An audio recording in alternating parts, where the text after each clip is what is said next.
Hello and welcome to another episode of Crizzy Books. I'm Crizzy, or Chris, but only my homeboys call me Chris. And today I'm going to be doing a review for The Shadow Over Innsmouth by HP Lovecraft. In The Shadow Over Innsmouth, we follow a man who is on a tour of New England, and he's heard rumors of this small seaside fishing town called Innsmouth. So he takes a bus to the town, and as soon as he gets there, he finds a really weird scene. Most of the homes seem abandoned, pretty much everything really. There's this strange kind of fishy smell, which isn't that weird for it being a fishing town, but the people there, they're what smell like the fish. And they also have really weird looking features, pronounced, kind of amphibious or fish-like. And so things just seem a little off while he's wandering around, and he's kind of on edge and just wondering what the hell's going on. And then he runs into a man named Zadok,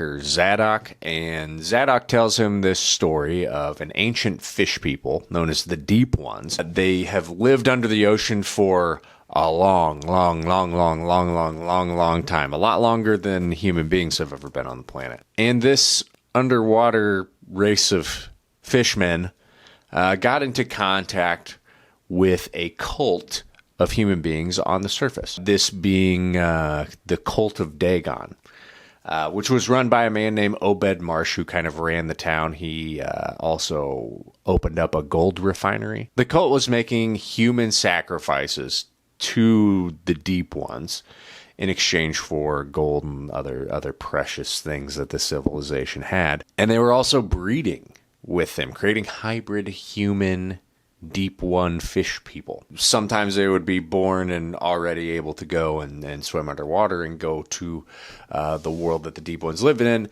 And then other times you kind of live on land until you develop into one and the sea just calls you back. But then there was some kind of disagreement or renege on the deal that they had with the sacrifices, and the Deep Ones said, all right, well, we're coming for you. And they came on land and they killed like half of the town. At this point in the story, Zadok kind of is looking out, over our narrator's shoulder towards the sea. He gets all freaked out and just takes off and runs and is like, you should get out of here now. So our man is looking around like, what the hell was that all about? Decides maybe it's time for me to go. So he goes to catch the bus, and the bus is like, something's wrong. We can't get out of here. So then he goes and he finds a room at a motel. And while he's up in his room, he starts hearing people walking around outside.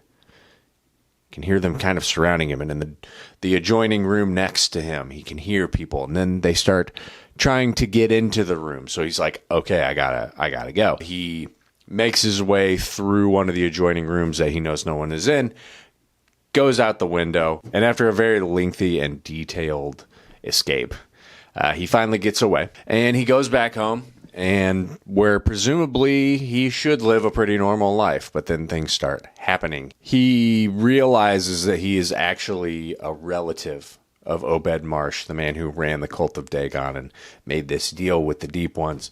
And then he starts to notice changes in his features.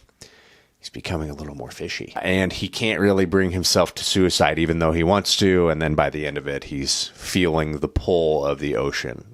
He needs to go to Innsmouth.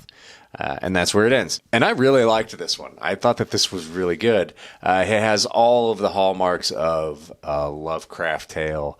This very cool mystery that is unfolding, this ancient power, ancient civilizations, and weird, crazy creatures that have been here long before humans. And this one specifically being, fish-like, and they live under the ocean. I love Lovecraft's ideas and the creatures that he comes up with.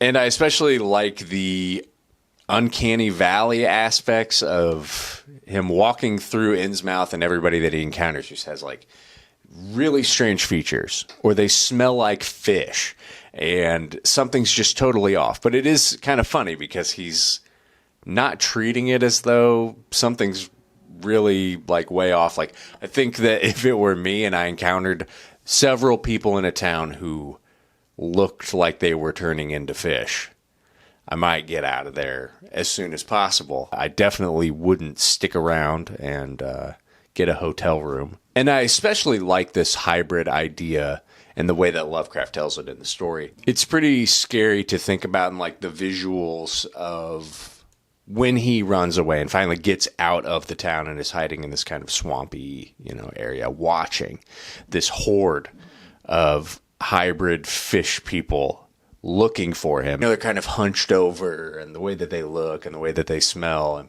And one has on like a big kind of crown, hat, and a cape. He looks like a king, and they're all just kind of looking for him. And I love that really like haunting visual. I also really love the story that Zadok tells. I think it was actually my favorite part of the whole story. It had me completely hooked. This is where we learn all of the information that we need to know about the Deep Ones and what's happened to this town and why are things the way that they are here. There is one thing, however, that holds this story back from being truly great, in my opinion, and that would be the whole escape sequence, this like escape and chase sequence that takes place towards the end.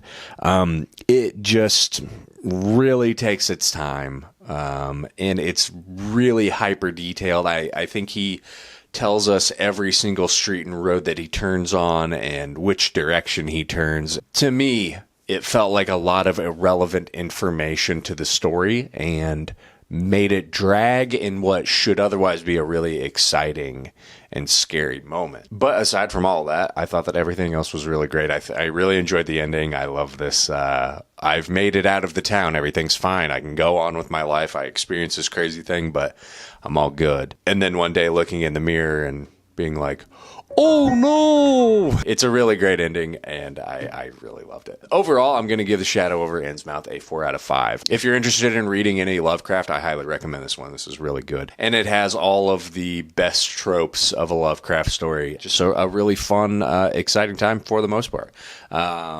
So check it out if you haven't already. But what do you think? Have you read The Shadow Over Innsmouth? Do you like it? Do you not like it? Sound off in the comments below. Are there any underrated Lovecraft stories that you love that you never really hear about that I should definitely read?